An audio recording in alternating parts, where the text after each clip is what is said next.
Hi folks, thanks for joining me on this presentation. Today I'm going to share with you the key insights from a review of rural leadership programs on offer throughout Australia. My name's Andrew Huffer and I was contracted by the Foundation for Rural and Regional Renewal to undertake this program. Stick with me for the next 6 minutes and you'll find out about how the programs were delivered, the barriers to participation, what participant expectations are for future programs, tips for future participants looking to undertake programs, and tips for providers, as well as investor opportunities. I reviewed leadership programs available across rural, regional and remote Australia. Overall, we identified 35 programs, of which 17 were long-term programs, that is, programs greater than 10 days, and 18 programs of less than 10 days, which I sort of started to regard as either short-term or introductory programs.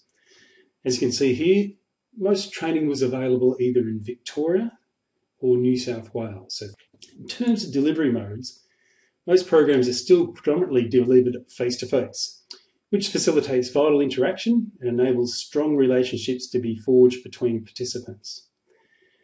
Several programs are starting to incorporate online delivery.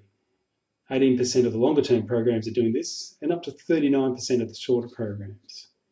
We also saw that there was value from project-based work being used to apply learning, and this also had further flow-on benefits in that communities around these programs managed to get value from these projects being delivered by participants. We identified some major barriers to participation. The key one was being the time required to get involved in a program and undertake it as a participant, as well as the cost of travel, registration, but most importantly, the opportunity cost of being away either from a participant's job or from their business.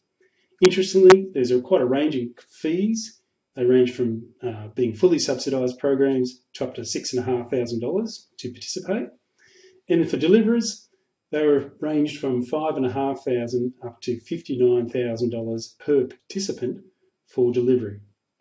Program duration generally ranged from just a few days up to 59 days. And one of the first things what I saw in terms of what people are looking for and what's actually on offer in programs is that there's a clear disconnect between people's expectations of the time required to participate and the actual duration of programs.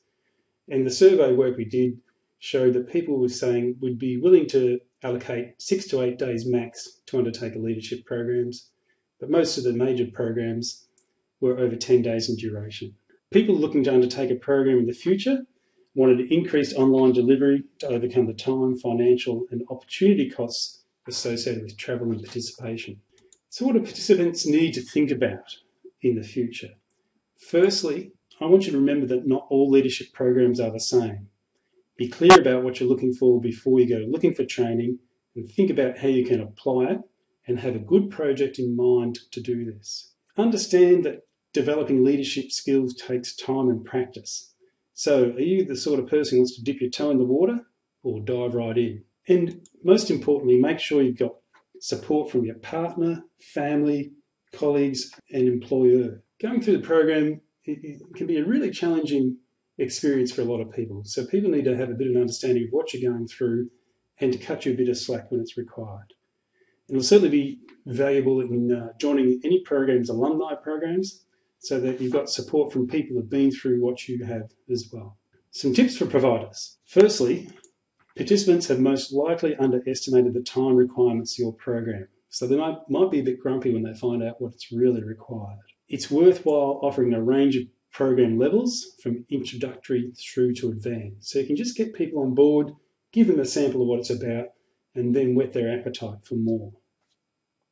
I'd encourage you to explore the potential for greater online delivery and make sure that there's applications through projects to help people see tangible results. And as I mentioned earlier, help people with having alumni programs. These will help participants to feel they're being supported after the thrill of their original program is gone.